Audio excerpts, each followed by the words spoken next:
노년의 배움은 무슨 소용인가? 인생의 노년을 어떻게 보낼 것인가? 사람들은 흔히 책이나 읽으며 소일한다고 한다. 학문하는 데는 연령이 없다지만 책이 길을 앞둔 사람들을 위한 것이라면 길을 다 지난 사람들은 책을 무엇하러 읽나? 어려서 배움은 성인이 되어 행하려고 함에 있다면 늙어서 배움은 언제 행하기 위해서인가 하며 의문을 표하는 사람도 있을 것이다. 나는 끊임없이 배우면서 늙어간다.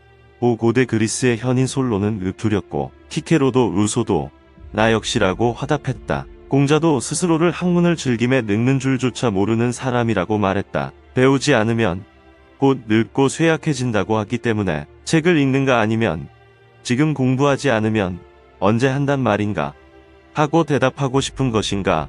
라키데스라는 고대 그리스 철학자가 왜 만년의 기하학을 공부하느냐 는 친구의 물음에 그렇게 반문했듯이 하나님, 내 어리석었던 젊은 날에 공부를 열심히 했더라면 하고 프랑스 시인 프랑수와 비용은 후회했다. 늙어 열심히 공부하는 것은 젊은 날의 어리석음을 깨달을 만큼 현명해졌기 때문인가. 한가 하면 꽃잎지는 언덕길 빚이라고 때로는 홈이 메고 약초 캐러 간다네. 이 밖에는 전혀 아무 일도 없으니 차 한 잔 들고 나서 옛 책을 뒤적이네 하고 조선시대 도학자인 서경덕도 산속에 은거하며 시 한 수를 읊었던 것이다. 벼고공 이물량이 이퇴계에게 나이 들어 늙으니 잠이 없어지고 밤새도록 뒤척이게 되니 어찌하면 좋겠습니까?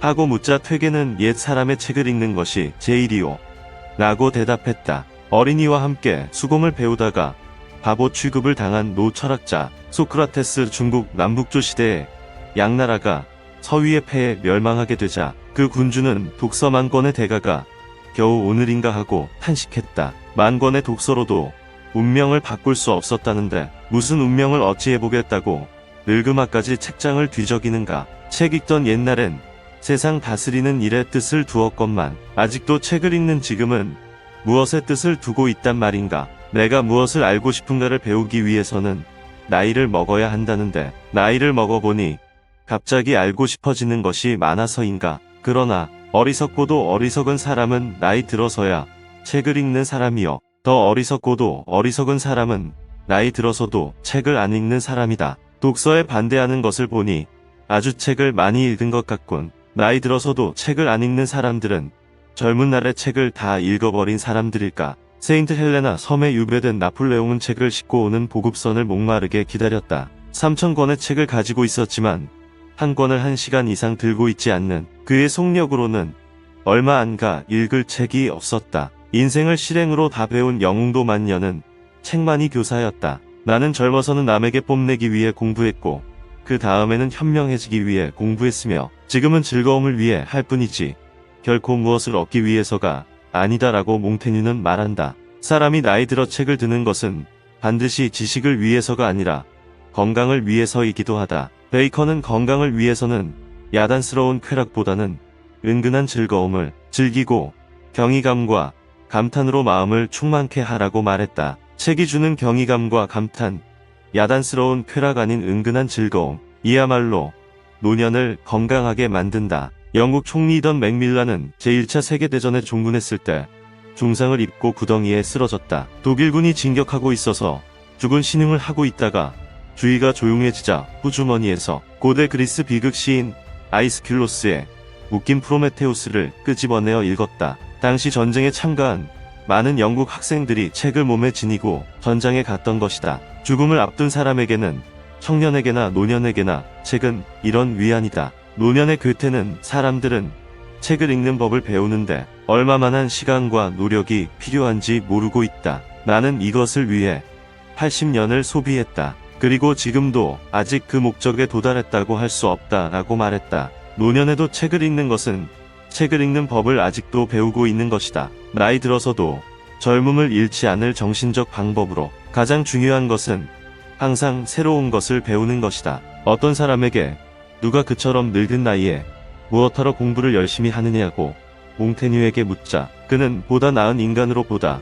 마음 편히 세상을 떠나기 위해서 라고 대답했다고 한다. 이렇게 당대의 최고 지식인 몽테뉴도 죽을 때까지 책을 손에서 놓지 않았다. 노년의 독서는 인격이 정장 차림을 하는 것이다. 평생 책을 좋아한 조선조 초기의 명신 유수는 늙어서도 책을 놓지 않고 등불을 켜고 일찍이 보지 못한 글을 읽다가 탄식하기를 늙은 사람이 하마터면 이것을 알지 못하고 죽을 뻔했구나 하고 말했다. 알미 생명력이다. 알미 끝인 상태를 죽음이라고 한다. 어려서 배우는 것은 마치 해가 났을 때의 빛과 같으나 늙어서 배우는 것은 촛불을 잡고 밤길을 걷는 것과 같다고 한다. 그러면서 촛불이라도 캄캄해서 아무것도 볼 수 없는 것보다는 훨씬 낫다고 덧붙인다. 노년에는 어떤 책을 읽을 것인가? 프랭클린도 J.S. 밀도 어린 시절 가장 탐독한 책이 플루타르크스의 영웅전이었다. 루소는 플루타르크스는 나의 유년 시절의 최초의 독서였고 또 나의 노년기에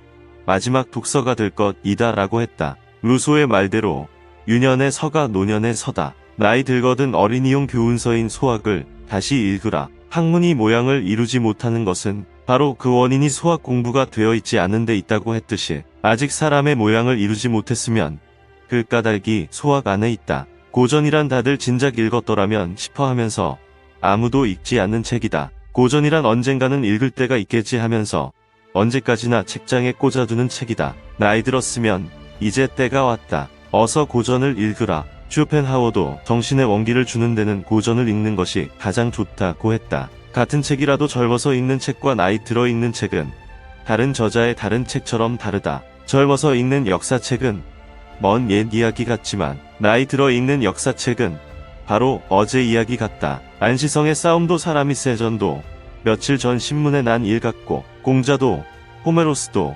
가까운 시대의 사람 같다. 젊어서 읽는 책은 내가 책을 통해 다가올 인생을 해석하기 위한 것이고 나이 들어 읽는 책은 책을 통해 지나온 내 인생을 해석하기 위한 것이다. 책 속에 길이 있다. 앞으로 향한 길만 길인 것이 아니라 지나온 길도 길이다. 책은 앞으로 향한 길뿐 아니라 지나온 길도 탐조등처럼 조명하는 것이다. 사실 나이 들면서 나타나는 최대의 적은 작은 배움을 멈추는 길이다. 꼭 독서가 아니더라도 배움을 멈추는 길은 더 이상의 성장이 없다는 것을 의미한다. 성장이 멈춘 동물이나 인간은 의미 없는 지구상의 외톨이 존재가 되어가는 것이다. 인도의 성자 마하트마 간디는 내일 당장 죽을 것처럼 살고 영원히 살 것처럼 배움을 멈추지 말라고 일갈한다. 정신이 번쩍 든다. 오늘은 여기서 이만 줄일까 합니다. 평온하고 행복한 하루를 보내시길 기원합니다. 감사합니다.